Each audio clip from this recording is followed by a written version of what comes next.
Hey everyone, my name is Josh Levin and I am the Vice President of the Mitigation Services Department here at Paul Davis Restoration of Broward and North Dade. I've been lucky to be with Paul Davis since 2013.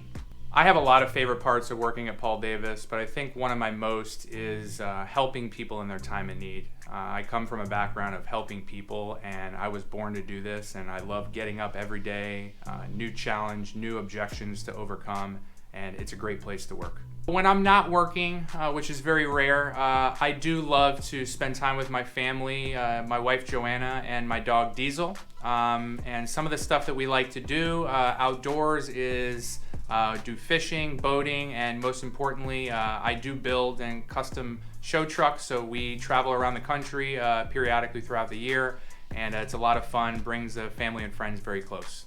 All right, so we're ending another great year. I can't wait for next year. We have a lot of great things going on, but I really look forward to new adventures next year and hopefully new staff so that we can do new training and develop new opportunities for people to deliver best-in-class results.